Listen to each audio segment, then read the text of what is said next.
All right, hello everybody. Thanks for joining me today. It's now 5 p.m. Eastern, so we'll get underway in a minute or two. I see Sharan and Ellie in the chat. Thanks for joining us. I wanted originally to stream out to Twitch and YouTube, but that ended up not happening. So today we're working with YouTube. Let me know how my audio sounds. I'll get. Oh, I hear myself. Sounds good to me. um, Looks like we're a couple of minutes delayed. That's okay. I will just give folks a couple of seconds to trickle in, and then we'll get started. In the meantime, let me know how you're doing in the chat, and if at any point my volume is unbearable, either too high or too low, or there's too much background noise or something, let me know and I can try to fix it up. I think there might be about a minute or two of lag on my end, so if it takes me some time, sorry about that. And my voice is already going, so 1 second. All right. Sounds good, feels good. It's 5:02. Let's get this started. I'm going to quickly switch back to the previous screen and back to this one. Oh, actually, in the meantime, while it's just us here, so I don't forget to do this, let's turn on screencast keys. Wait a minute. Cast. Whoops. Okay. So, I also think today I'm streaming in 1080p. Previously, I was streaming in 720p, and nobody had the heart to tell me, I guess. But that's okay. I think we're doing a bit better today. I'm going to quickly look up screencast keys, which is an add-on that will let me display my keyboard and mouse commands so that I don't have to relay every single one out loud. That could get a bit tedious. If not for you, then definitely for me. And I think these are really useful. It's one of the things that makes Blender so great. It's how many different add-ons there are that suit the needs and requests of the community. So as I continue to stall while this downloads, I'm going to add this add-on to my add-on folder, and then I'm going to quickly check the chat and the stream, see how we're doing. Sharan says, yay. I believe that's a dabbing emoji. And Ellie says that there's some delay, but the quality is good. That's great. I'm assuming that you're watching on YouTube because I don't think that the streaming to Twitch worked out all that well. So I'll just be watching the chat there. If you want to chime in, feel free to join us over on the YouTube end. But I think screencast key should be good to go now. Let's do a quick check. Install. So this is how you would install most any add-on. If you are in the process of doing this, I would strongly recommend that you install Node Wrangler as well, since that is an add-on that I use quite often, and I think most everyone in the Blender community swears by it and will tell you that you should install it anyway, so why not? Okay. Alright, looks like we installed screencast keys properly. I'm gonna have to refresh Blender, so be right back and then we'll get this started.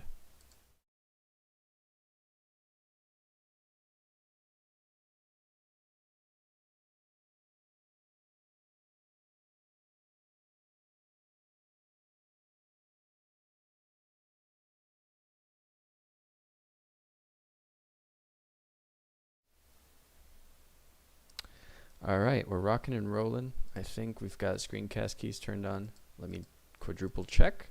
Thanks for joining us today on another Blender and Chill. It looks like screencast keys did not actually get installed, so I think we're just going to roll without it because I don't want to continue holding people up.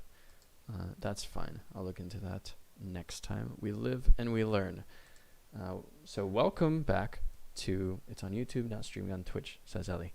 Alright. So welcome back to Blender and Chill. This is going to be technically the beginning of the start, so let's do that again. Television. Welcome back to Blender and Chill. This is episode 2, where we're going to pick up where we left off on the previous stream, working on this speaker box. Since then, I've actually done the research, since I said it was pending to do, of figuring out what the heck this actual device is called. And the general consensus, according to the internet, was that this is called a drive-through menu box or speaker box. So it's kind of close to speaker box. I'll continue to call it a speaker box, but I definitely wanted to know what it was called. So I'm sharing that with you. All right. So last time, which was 2 days ago on stream, we left off on this part of the speaker box, which is just the rightmost menu. I'm going to hide all these additional I'm going to hide that reference image so we can get a better look at it. And we're working in Eevee, which is one of Blender's rendering engines, or render engines. I'm going to quickly check on the health of stream. Looking good. Great. So that's where we left off. And the goal, as you can imagine, is to continue and get this image here. Whoops. Finish that up. So that's what we're working on today. Now, in full disclosure, I did have a go at doing this myself earlier. It was actually right after the stream because I was so excited about continuing, and it went pretty well. But I'm curious to see what other methods of working on this will come up today. So let's get right to it. Just like last time, I'm going to be working with what I believe is called box modeling methods and projection mapping. And we'll get into what each of those is. If you didn't join us last time, box modeling is essentially taking, well, you guessed it, these boxes and creating shapes out of them by creating additional geometry and using subdivision, surface modifiers, and the like to make more shapes out of this original shape or this primitive that we're using, which in this case is a box. So, if I remember correctly, this is about where I started. And this is meant to be a very laid-back way for me to practice going through what I've been working on for the past year or so, which is, just refining my skills with Blender. So if at any point you have questions, comments, the stream's going wonky, or you want to say hello, feel free to type it into the chat and I'll be sure to give it a read. And if it's relevant or appropriate to read out loud, then I'll definitely do that. In the chat and in the lobby right now we have Ellie McQueen, goes by Eckhart Troll Online, and their channel has tutorials at the moment, one tutorial and one upcoming walkthrough on Blender as well, and I definitely recommend that you check that out. And we're also joined today by Sharan, who goes by Just 3D Things, and their channel is also full of a lot of juicy and really cool information about all things procedural, as well as different ways and methods of achieving some of the same results that we'll work on here today in Blender.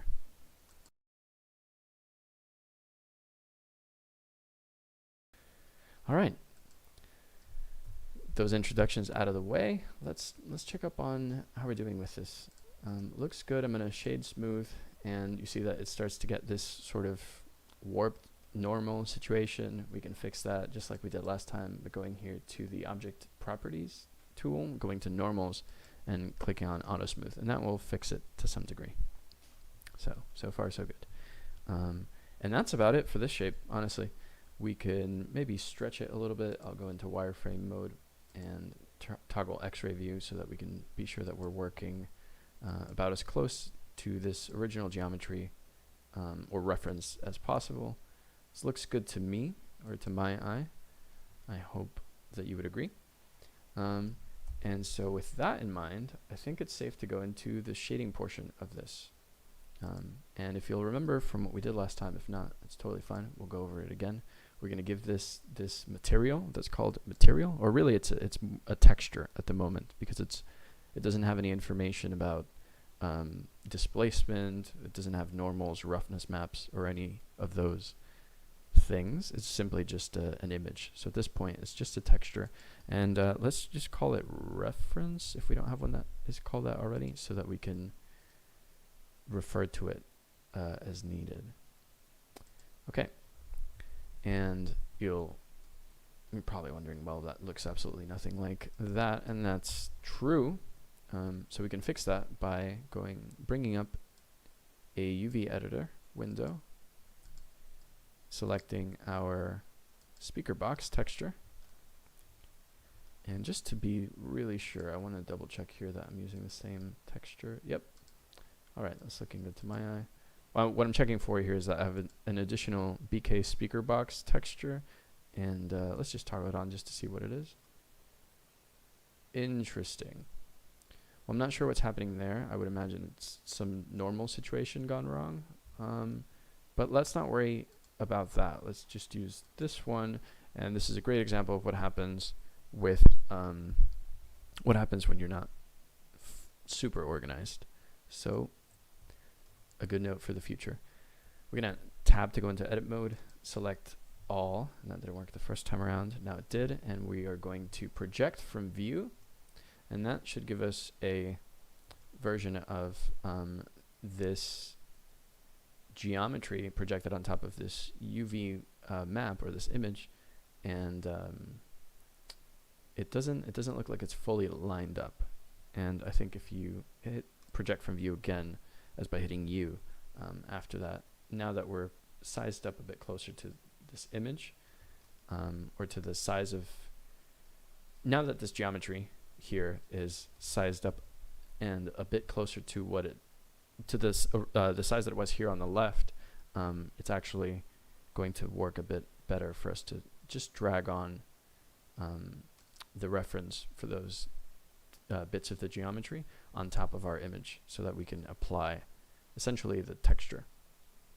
And I've heard this referred to in different ways. Like, some people call it texture mapping, other people call it like UV kit bashing, and there's different opinions on that as far as I know, but I think in short, it's just a really fun way to work with objects from life in reference. And of course, as we did with the previous example of this, which was applying these textures of the menus and the cheesy melty symbols here, we can adjust it as needed by essentially just grabbing these vertices, or you can grab the edges as well, or really whatever you like, and start tweaking it to your liking. But I think this looks pretty good at the moment. You'll note that these edges are stretched, and while I'm sure that there's a way to avoid that with either Blender 2.9 or 2.93, I don't know what it is, so I'm not going to bother too much, and I'll just continue working on this the way that I know how. And I think that's a good method and technique to just recognize that there are many different ways of achieving the same results in Blender and other tools, and that other people teach this differently. And so while I'm not claiming to be a total new person at this, I do know that there are different ways of working at it, and I acknowledge that. That said, let's start cutting this away. I want to get this thank you total receipt screen in there, and we're going to start doing that by, as you saw, hitting using the knife tool to cut away at the rectangle around it, and we are selecting this face. We're going to press E to extrude, and we're going to push this face inward. You'll see that it starts to stretch this please present coupon before ordering. If you really wanted to, you could clean it up as by selecting a new face that got created there and hitting U to bring up the UV mapping and unwrapping menu, and simply selecting unwrap, at which point it will unwrap the face that you've selected and overlay it on top of the image that you have here on the image editor. And I can scale this down and drag it into well, this box that we're using for as reference. and scale it back down. And you'll see here that it just starts to, whoops, wait, what? Oh, I see. Well, this face has now worked out, and you can see that because if I select it and move it, it will start to take on whatever part of the image is this rectangle on the left that I'm holding is drawn over. So we'll leave it as black, and then you'll also note that the bottom edge here, as you can see, is also cutting off that "please present coupon before ordering" sign. So one, I think, really cheeky way to fix this is to just grab this edge here. Let's see, let's go into edge selection mode, and we'll grab this bottom edge and just bring it up, and then we're rid ourselves of that problem. So far so good. I'm going to take a moment to check out the chat. Ellie says, I sometimes confuse the terms textures and shaders. That's helpful now. Yeah, I do it all the time too, and I know that others do as well. Cheesy melty, yeah, it's cheesy melty here. So every now and then, just for my own sake, whenever I'm working on a project in Blender, I like to take a break from actually whatever operation I'm in and just have a look back to see what I'm working with. So as I'm turning this into rendered view, I notice that we're in cycles. I'm going to switch over to Eevee just so that it renders a bit faster. I think in playing back last time, the last stream, I noticed that when I switched to cycles, it wasn't necessarily updating as quickly as it was for you all as it was for me. So I want to be sure that we can see what I'm talking about here. But yeah, this is more or less what we've got. We'll go back in and fix these edges later, and we'll start to give this more life. But I want to get more. I want to get more shapes and more textures on here. So I'm gonna quickly hit Control S to save. This is my reminder to save and your reminder to stretch. So just stick your arms up in the air, wave them like you just don't care. Slowly, take your time. And we'll get right back into it. So we've got this nuggets sign, and this one I'm pretty excited about. Hopefully we can get to the point where we actually make this blink and animate it as it was when I first saw it. And I know I promised that I would show you that, so let me pull that up in the meantime. Should be quick. Let's see. Nuggets. Yeah, this will be a fun one. In playing back my previous stream, I saw a couple things that I liked and that I didn't like that I will review after every stream, and hopefully we'll get better and get rolling a bit quicker and deeper. And obviously I'm just stalling here while I look for this nuggets sign. I did take this image a while ago. Darn. I'm not sure that I have it readily available to show. Let me look up Google Images for nuggets. Nope, can't see my nuggets photo. This should just point at the fact that I very often take pictures of random. Oh, I found it. Perfect. Of random things on the street, and so this is what that results in. You know, basically us being unable to do a quick demo. All right, so I will camera and console. Just one moment. In the meantime, how are we doing in the chat? I see 2 people watching now. That's great. Screen.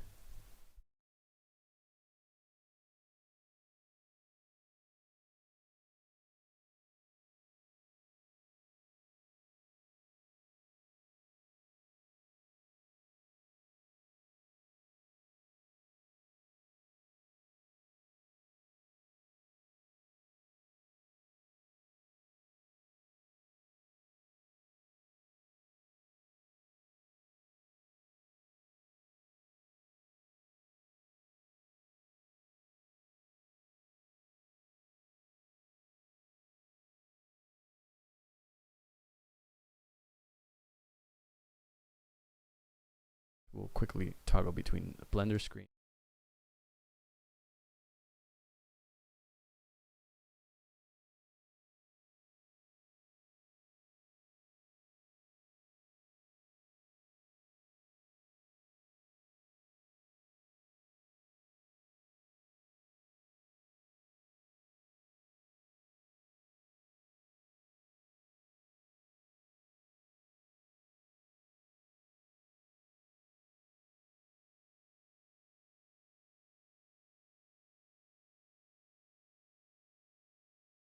Blender.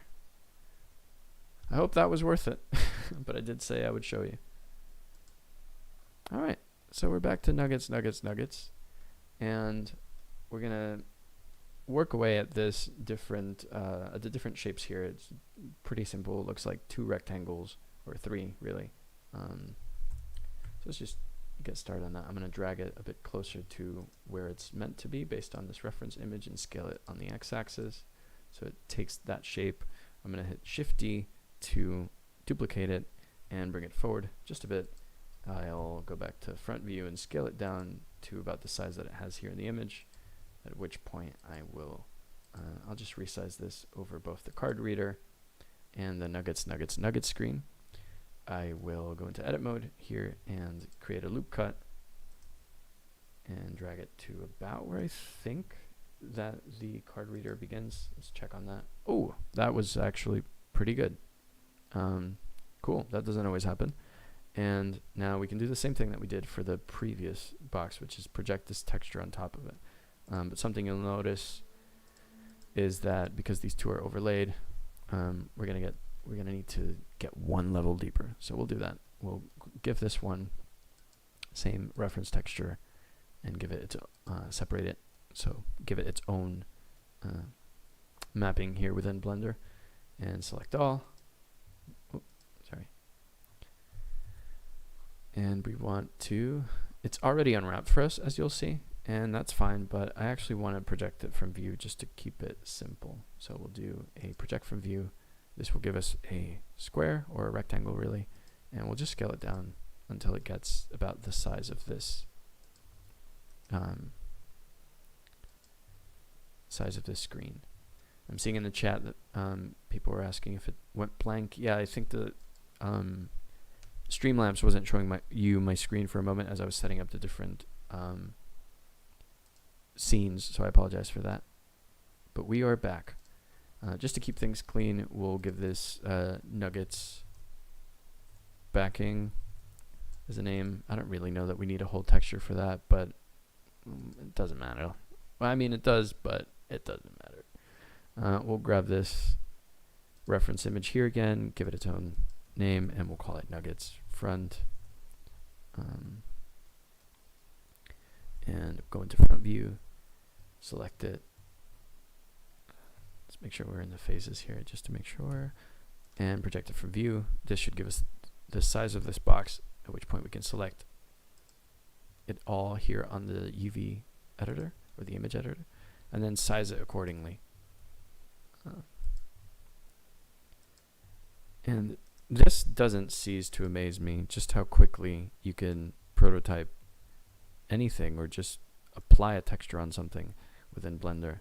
It's not something I'm used to. I actually started my Blender journey because I, 1, had heard of the software for so long that I was curious and just had to try it, but 2, I was also very interested in implementing After Effects, motion graphics, and animations into the work that I was already doing in terms of both photography and video. And chancing upon Blender and actually taking a dive and working on it has really opened my eyes to what is possible with very little knowledge, honestly. Just how much you can get done with the very basic tools is already so impressive, and once you start adding and piling add-ons on, it's just a whole new world from there. I like to think about it in the same way as I think about programming, and that's that you're essentially working with a bunch of Lego blocks, and you can keep adding different sets if you want to build on, and to build on top of, and to build with. So I see Blender very much in that vein, because it just allows you to do so much from the jump, but also so much with the different bits and pieces of tools that the community makes available. That's one of the things I love about it. All right, so during that time, you notice that I pulled out the sign here, please present coupon before ordering. I just felt like it needed to jut out just a little bit. We're gonna hit U, unwrap those edges just because I want to clean them up. And like I said, this is probably not the fastest or best way to do this, but it's the way I currently know how. I have an inkling that something was added recently that would make this whole process a lot simpler. And I know that there's an add-on out there called QuickShape that allows you to essentially do this whole workflow with a couple of clicks, but I haven't used it yet. I did, however, purchase it, so expect a tutorial or some form of walkthrough or just another B3D and chill stream on that subject coming up at some point down the line.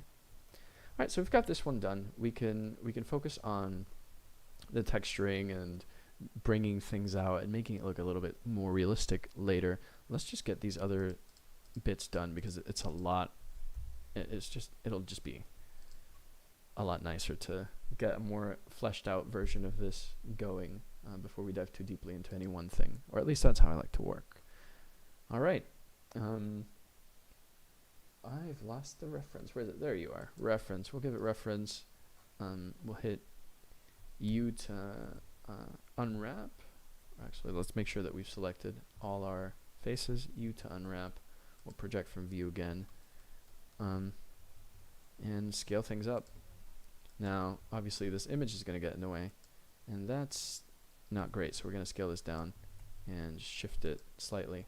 Now this whole pole will take this rectangle that we gave it, essentially. If you're not familiar with Blender, or this is a bit confusing, then what I'm doing is just determining where the texture gets applied from. So this rectangle here on the left, which I'm hovering over with on my mouse, gets applied to the selection that it's coming from here on the right. And I see Casual Gamer Show in the chat. Hey Chang, how's it going, brother? Thanks for joining us. Chang was my TF when I was taking CS50, so it's very endearing and very nice to have you here. Thanks for joining us. Now we'll just do this image, and then we'll get started on the bigger part, which will be some fun. We don't need to do all of this in the shading viewport, and in fact it'd probably look a lot cleaner if we didn't, but I'm going to try to barrel through it for a bit so I can rest my voice and your patience. I'm going to hit Control S real quick, save it. That's my reminder to save and your reminder to drink some water if you haven't already, and we'll keep pushing through this. So I'll use the same technique to apply this texture, and then later we'll come back and we'll actually make this look a little bit more like paper, or at least to give it some dimension that it doesn't currently have. I'm gonna project from view, get this rectangle, it's rotated, that's fine. You can rotate it by hitting R and then selecting an axis. I'll use the x-axis and hit 90 degrees so that we can move it along how we want. And for some reason I'm not seeing it. That's interesting. But I'm sure it's not anything we can't figure out. So actually, let's go back into front view. I'll select it all. Oh, silly me. We haven't applied the material yet, so let's do that. Actually, in hindsight, I don't think there's any need to separate specific materials unless we're going to do, or not specific materials, but specific versions for each object, unless we're going to do something special with that one. So I think I'll stop doing that for now. I'm also realizing here that this continues to be rotated, so I'm going to rotate it by another 90 degrees. I see it's backwards, 90 again. Should have done 180, maybe. Doesn't seem right. Let's see, 180. There we go. This is right, and now we'll just scale it. Again, in future broadcast, I'll have screencast keys on so that I don't have to call everything out. If there's something that I do that you're interested in knowing how to do that I haven't specified verbally, feel free to ask me in the chat, and I'll be happy to go over it. But I will refrain from listing every single command just to save my voice and your patience. Alright, this looks good to me. I I don't really like this, but it's there, which is a bit confusing because I don't remember now if this is actually just a frame or if it looks like it might be a picture of a picture, if you know what I'm talking about. It's kind of weird, but that's fine. And paper's not this thick. This still looks like, you know, a sizable ream of paper, so we're going to shrink it down on the y-axis quite a bit still. I'm happy with that. And I said we'd come back to it, but let's just do it now. We'll add a, let's see. We'll add a couple of loop cuts around here. Grab a few of them and turn on proportional editing. Oh. Could have done this with a plane, really. No need to do it with a piece of paper. I mean with a cube, but we're already there. That's fine.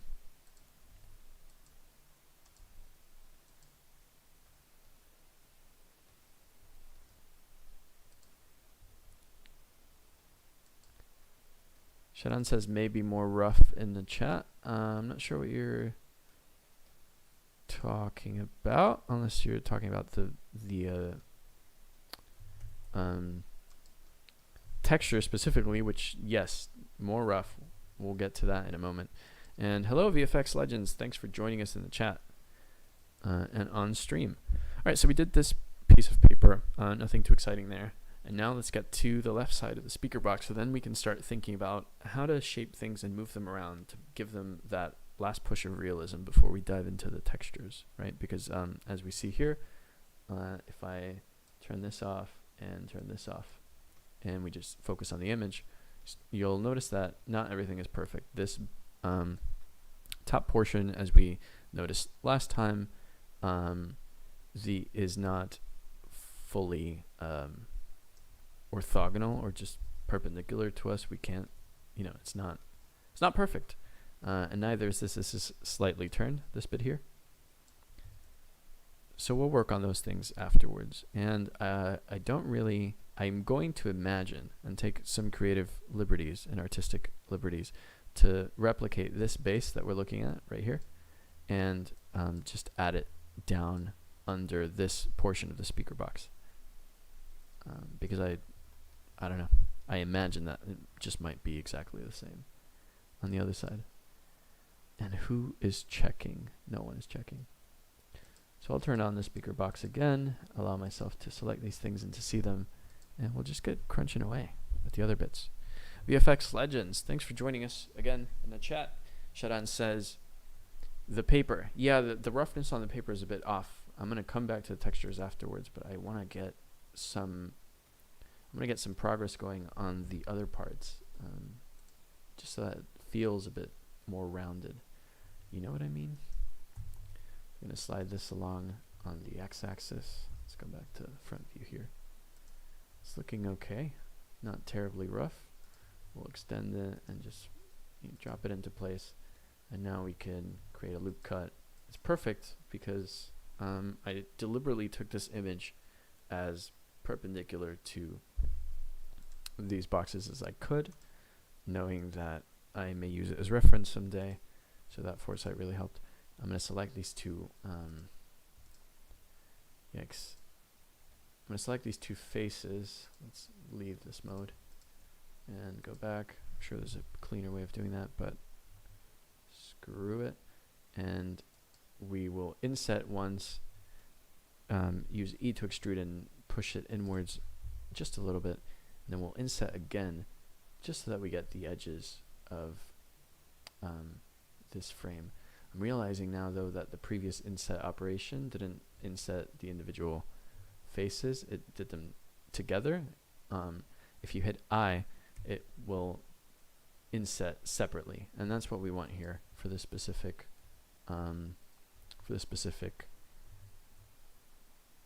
part of what we're working on. So I'm going to hit E to extrude again and push it in, this time the individual bits. Let's just make sure that that did what we expected it to do. Yes, so it's pushing in. Great. Back into front view, and we will scale it down just a bit before we inset it even more. And this will get us in a good spot when it comes to texturing this. And what we can do for this is actually apply the same reference texture. Select. Let's make sure we're in face selection mode, just because I like to be in that mode. Where I lost everything. What have I done? Okay, things are back.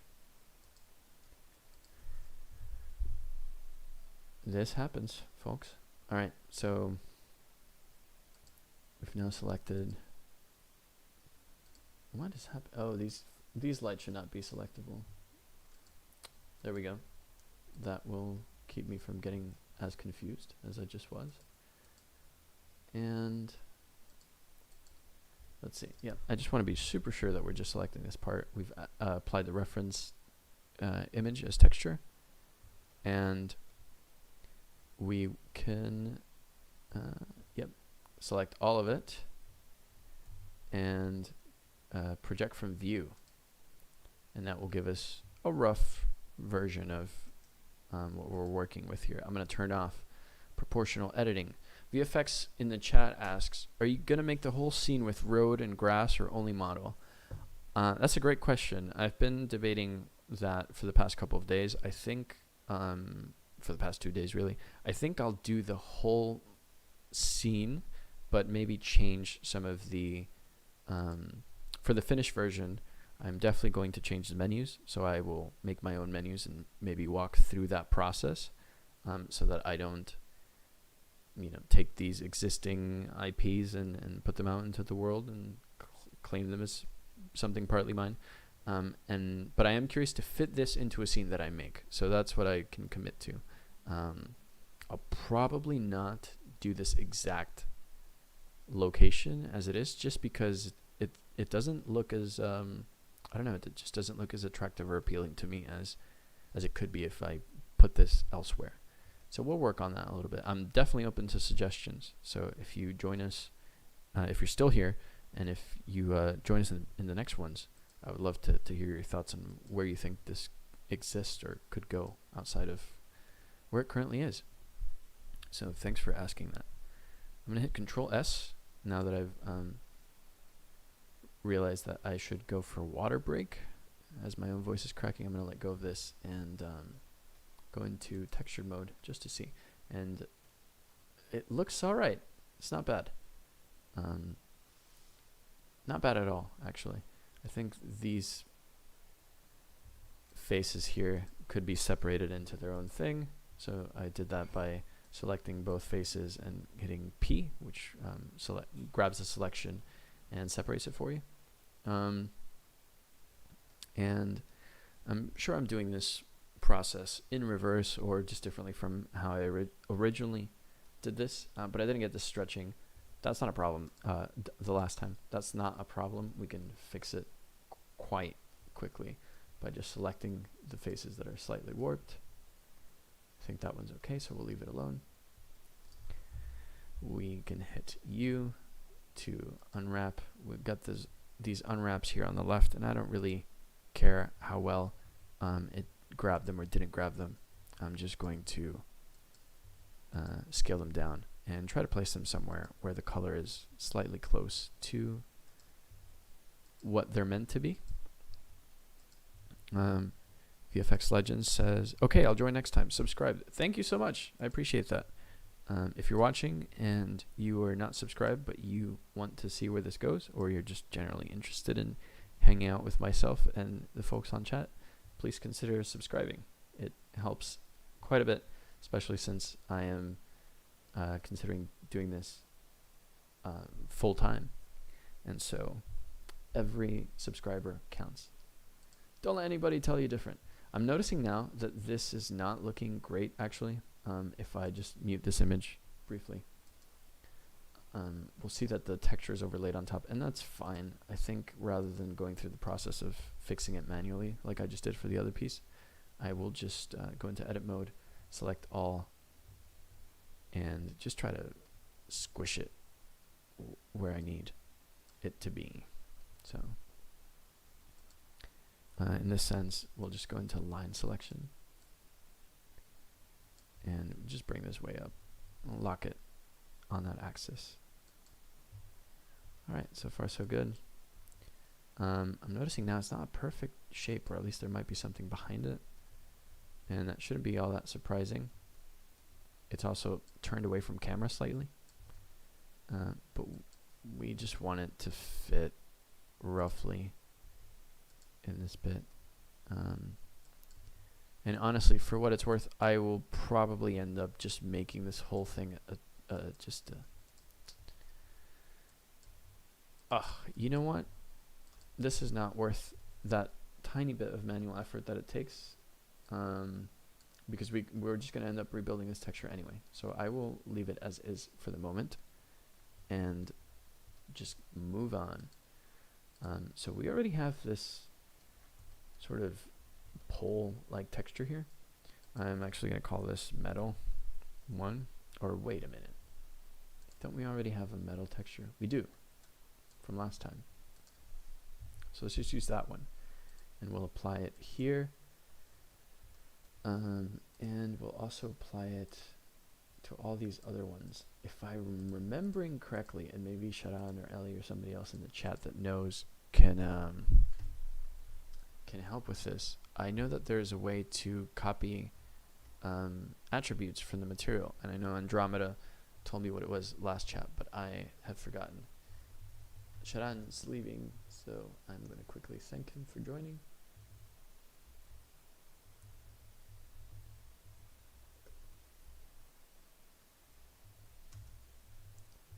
Thanks so much for joining, Sharan. Means a lot. And we can continue working on this. Just going to really quickly check on what that shortcut was. Copy, material, attributes. This, Control C. So if you know anything about programming, or honestly just being on the internet in recent times, a lot of it is just Googling solutions. So that's what I'm doing now, except you can't see it. I'm looking to right click on attribute and copy and paste it. Okay, let's see if this will work. If not, I'll have to do it manually. I know someone told me what it was, but I just can't remember what the shortcut was. Maybe copy attributes. Nope. Let's see, attribute.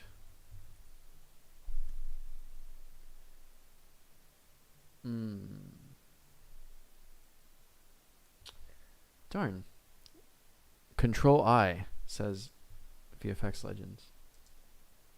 Or Control L. Oh yeah, linked. Control L for linked. Thank you. Let's see. Yes, this was it. And then materials. Except I think it might be the other way around. It's where you want it and where you're taking from. Yes, that's what it was. Okay, perfect. Thanks so much. That's part of what I love about being on stream or just being on the internet in general. You don't need to know everything. You just need to know someone that knows it. So big shout out to VFX Legends for the help with that. I'm now going to select the last one, Control L for linked materials. Look at that. What a time saver. Phenomenal. And so now we're down to this last screen here, which says $2 for 10, wait, what? 2 for 10 meal deal, $1.49 10-piece chicken nuggets. It doesn't look like it's a flush rectangle or like a perfect rectangle. It definitely doesn't look like it's this big. So I'm going to scale this on the y-axis by a bit, and we'll worry about the shape later.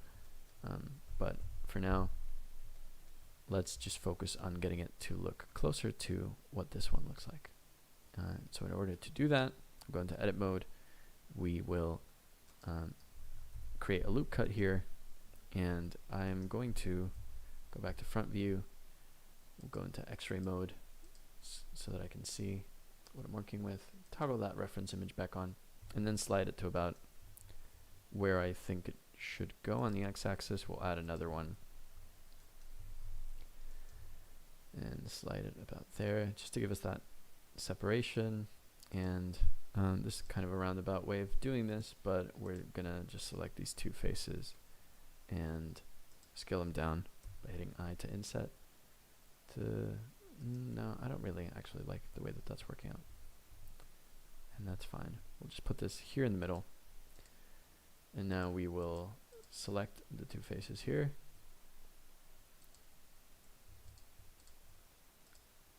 And now we'll inset them. Yep, and this feels a bit better, just because it's closer to the shape that we want it to end up in as. And we'll inset it, push it backwards. It's looking good. If we go into solid mode, that looks all right. I'm happy with that. So we'll select these two faces. This time we'll separate them first. And actually, let's go one step further and just separate them from each other too. And what this accomplishes is that it allows us to then pull them apart, which is good. And because they're each their own separate thing, you can apply different textures, which means you can apply your different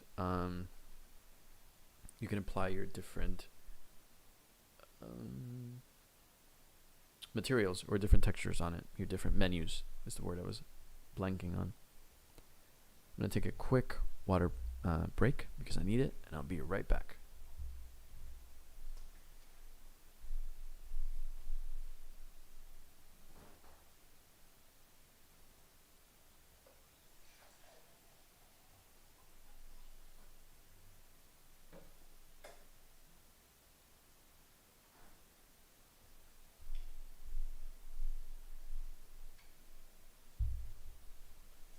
Okay, we're back. VFX Legend says, I think you should pull out upper edge first. It's like a TB shape. Could you expand on what you mean? I'm not sure, but I'm definitely open to new ways of working on this. Although this is working somewhat at the moment. All right, so we'll just do as we've done with the other ones. I'll quickly walk us through it. We'll select this piece, select all the faces within it, give it a texture. Let's just do metal, keep it clean actually. And let's do the fancy stuff on this one. So reference, we want to grab this face, unwrap it, or project it from view rather. That will give us the shape we're looking for. And we'll go into vertex selection mode and grab these different corners and line them up with this image. Now, this seems like a lot of work if we're just going to end up using our own menus later. And I won't lie, it is, but I want to walk you through just the process of doing this. If you want to do it with a picture that you've taken and what applying those textures might look like. I'm stuttering here a bit, reading the chat. VFX Legends says it's a TV shape. Oh, I see. It's not a cube. It's like an old TV. I think you should pull out the upper edge first. Yeah, I get what you mean. Yeah, that's a good point. We should stretch this part, and I will do that in a moment. In fact, let's just do it now. So I think this is what you're saying, and definitely correct me if I'm wrong, but this is more or less what I did with my previous version too. Once I started getting the shape more or less situated, we'll grab this last bit here, reference, you know the drill. Select everything. I've got this add-on that lets me, just lets me hold shift and then, is it shift? I think so. Just lets me select things in a way that's meant to be easier, but I keep tripping up over it, so maybe I'll toggle that off for the next one. And yep, we'll just do the same process, just grabbing this image here and borrowing it for our texture. So you can see how this becomes a dangerous tool. You can spend so much time just refining everything, but it's so much fun, and I would say so worth it. Alright, so guess what? Now we've got basically everything we're looking for. Let's go back into layout mode. Let's save real quick in case it crashes on us, which would be awful. We'll turn this reference image off and go into rendered mode. I'll grab some of these lights right after I make them selectable once more, and I'll hit Alt D to duplicate them, bring them over rotate them just a little bit. And see, we've got some tearing of the texture here, which we can fix easily. I also want to delete these grease pencil outlines. Oh yeah, so we don't want that. We don't want this transfer here on the back. So one way to fix it, I think, would just be to select all of this, since it's all its own thing at the moment, and let's just give it the metal texture, because that's what it is. Let's no need to be fancy or start fixing things up needlessly, if we can just address it like that. And I think I'll even do the same for this pole, just so that everything's got the same it's got the same material, if it doesn't need to have its own separate thing. You know, we could even go as far as grabbing this speaker box and setting it to metal, and that would destroy this because I haven't separated it. So we'll separate the selection. I want to quickly also inset this face here, as I did previously, and push it backwards just a little bit, and also separate this so that it just exists on its own. And that way, if we wanted to go back here and just say, oh, you know what, I want the thank you screen, but I don't necessarily want all the stuff around it, then you can just change that instantly. But we'll keep it, because I think it gives it some character. And if we get really detailed into with it, as by swapping some textures or creating some from scratch, some materials from scratch, then we can get it looking really good. But for now, I think I'm happy with this.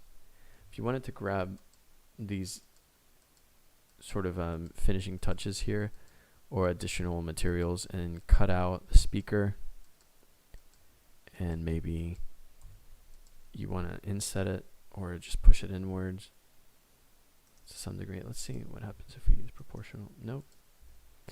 Maybe we extrude it out and use the Control B or bevel tool to sort of give it this protrusion, and maybe it starts to look a bit more real. And let's see, VFX Legend says you can add multiple materials to single mesh instead of separating. Yeah, this makes sense. It's probably the way to go. So now that we've reached this point where we've gotten the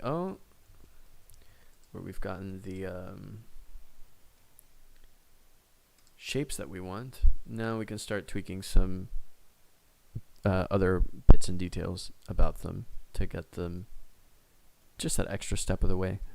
I'm realizing now here that this is projecting incorrectly, or in a way that we don't want, so I'm going to fix those quickly. You know the drill. We select this, hit U, unwrap. We can select that whole thing and just scale it down, fit it somewhere where the color is about the same. And if you're just doing this kind of for a run and gun fun, and you're not planning on uploading it anywhere, or you know, using it in a game, this style of working is fine. If your computer can handle it. That's not to say that it's the best way to work, or that there aren't better ways, but it's a good way to get you started. It's a good starting point to then tweak and refine things later on. And baking, that's a whole nother beast, and it's not something I'm terribly familiar with, so we won't get into it today. And to be honest, I don't think we'll get into it soon, but it's definitely something to think about, because if you wanted to export this to have it used as an augmented reality, an object in an augmented reality scene or something similar, then there are different considerations that you should have as far as textures and materials are concerned that can lend for a better experience and better rendering. But like I said, that's beyond the scope of what we're working on today, which is just getting these shapes down. We've accomplished that. So far, so good. So let's add those finishing touches. If I bring up this image here really quickly, and I'm going to take another sip. Wow, these get me thirsty. We start to see that, especially if we go into this look dev mode, we've got it down. you know, like all of these different shapes are what we expect them to be, more or less, right? We're missing still some bits here, and that's okay. We can come back to those or not later. Let's focus on the bigger fragments and the bigger parts of movement. So we've got and organization as well. We've got box rightmost here selected as a collection, and if I exclude that from the view layer, then we see this whole right portion separate, and that's good. We want that. Similarly, we want to combine these segments here together. Hit M, new collection, and we'll call this speakerbox. Looks like we already have one. I'll give this an underscore, speakerbox. And what is speakerbox without an underscore? Literally everything else. Okay, so with that in mind, we'll just call this box leftmost. And speakerbox, we'll call it box center. And keep it organized. We'll call this box. Move that there. Move this collection there as well. Move the center collection there. I don't know if we need most, right? If we're going to spend some time cleaning things up, may as well do it properly. And we probably don't even need box, but you know what? I won't touch that in case we want to move these collections outside of box later for whatever reason. And there's a certain degree where future proofing your project is, you know, too much and doesn't really yield the sort of returns that you'd expect, but you'll be the judge of that. Okay, so going back to this, I'll just quickly duplicate this here and then rotate it so that we can have a look at it as we start to decide. Jeez, there we go. Decide what things to change and what to move. So I've noted several times that this is somewhat slanted, so this will be the first thing that gets a shift for the realistic. So I'm going to grab the light that is attached to it as well, and I'm going to rotate it on the, well, I'm just going to rotate it, and this other section is not moving. There we go. I'm going to rotate it slightly. Let's see, I think right about there feels good. It's not too much. Let's look at it again. So this bit seems to be about flush around here. That looks about right. And then this section is connected. There seems to be, you know, like a, if I could, well, no, that's not really going to work out in terms of drawing it, but the point I was getting at is that this seems to be pretty flush except for that top bit. But the whole box itself is actually not flush to the camera. So we're going to select it, and that's not it because we are selecting the right one. Yep. And this whole section here now should get turned on the y-axis, or sorry, on the z-axis in this direction. And we'll truck it back just a bit. Maybe we can move this reference image further backward. So, excuse me, so it's not in the way. And we will get rid of this one too. And this already feels a bit more real, because things in real life, unless you're, yeah, things just aren't so fixed in place. Or at least not as much as we think they are. I'm going to scale this down just a little bit further. So I don't really think it was that big. Whoops. Hitting the wrong buttons here. And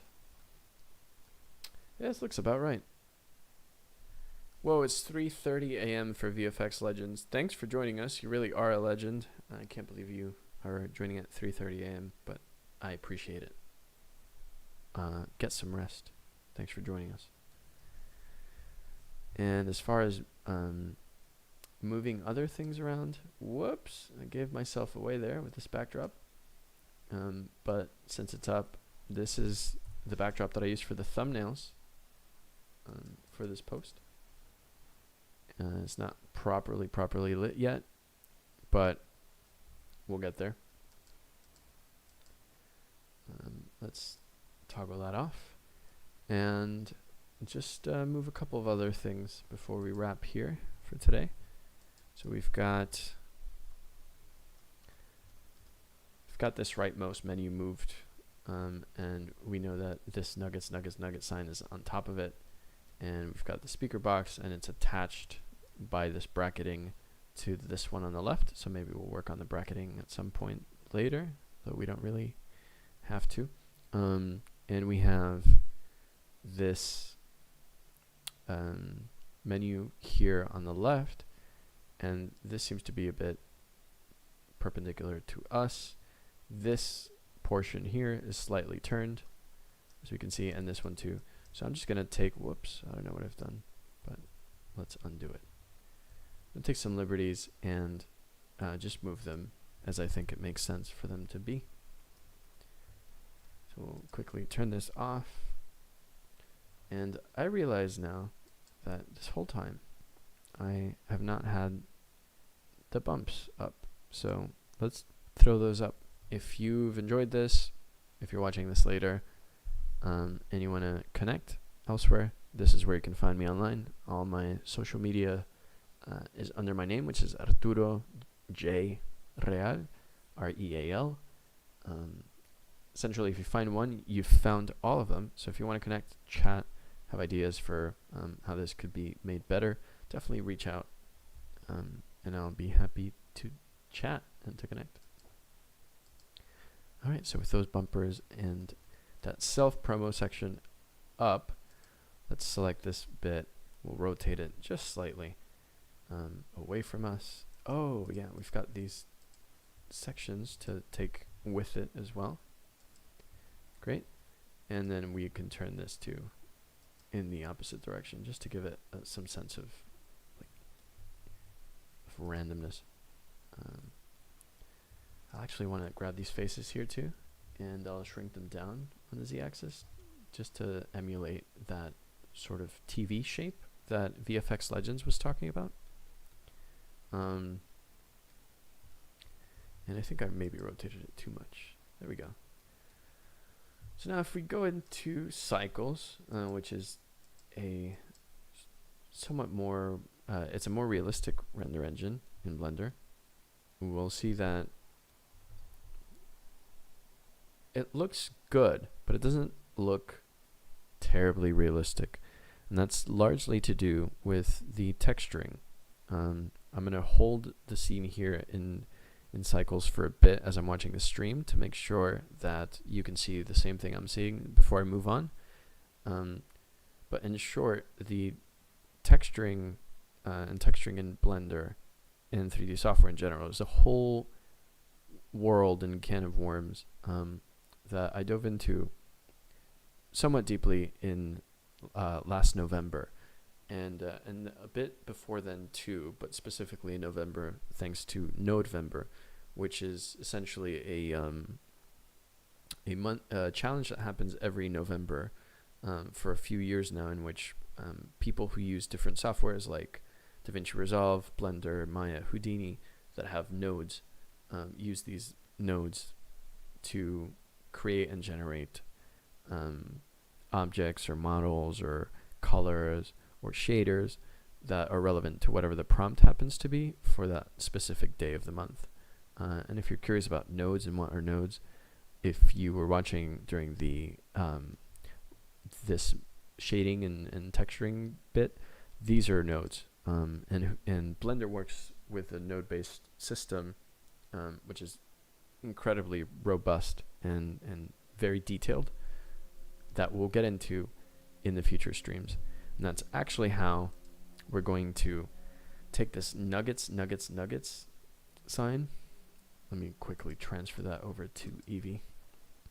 We're going to take this nuggets sign, and we are going to get rid of this principled BSDF actually, and then we'll use emission shader. we'll quickly tie in the colors here together. And oh, interesting. Let me fix something real quick.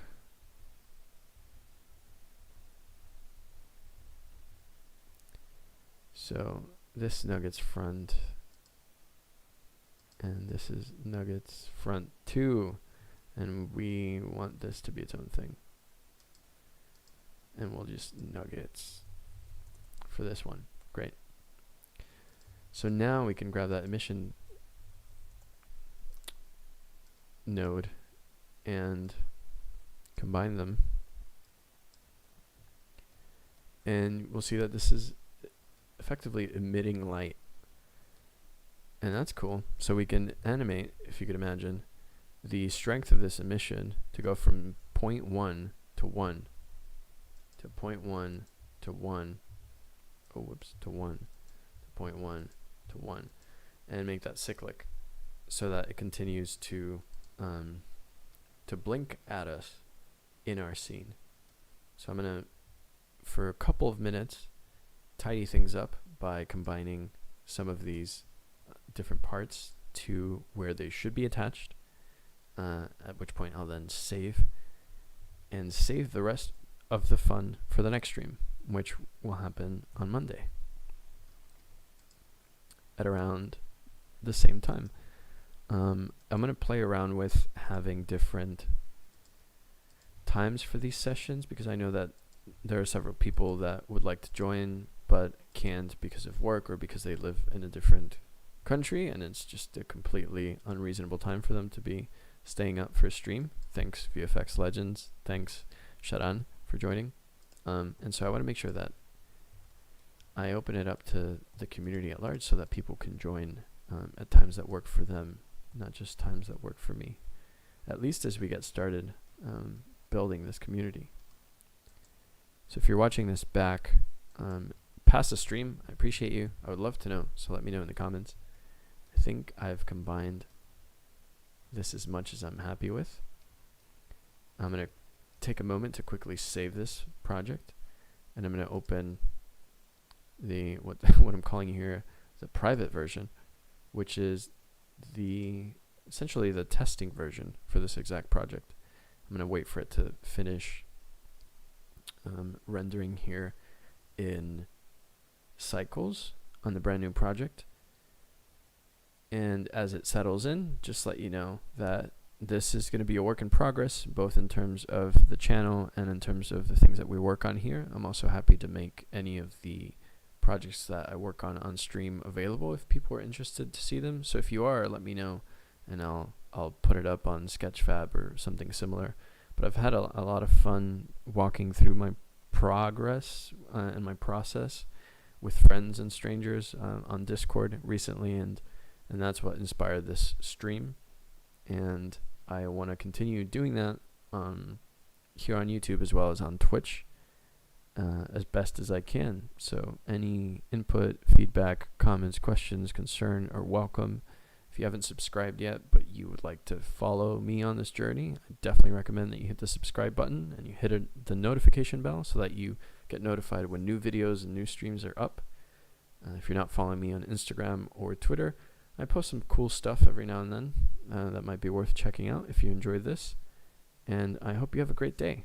I'm going to take a quick spin around this piece in Eevee as I show off some of the progress that's been made so far. And I'll continue working on these textures and try to get something out that is usable by people so that you can grab, let's say, this menu and swap it out with your own thing, or grab these guys and oh my god, I did it. I said it. These guys. I can't believe it. And grab these bits here and make them into your own thing. And we'll come back to this cheesy melty sign because I didn't realize, honestly, until today that this was being projected through it. So, like I said, it's a work in progress, but I'm glad you're here with me. That's all for me, but thank you for joining.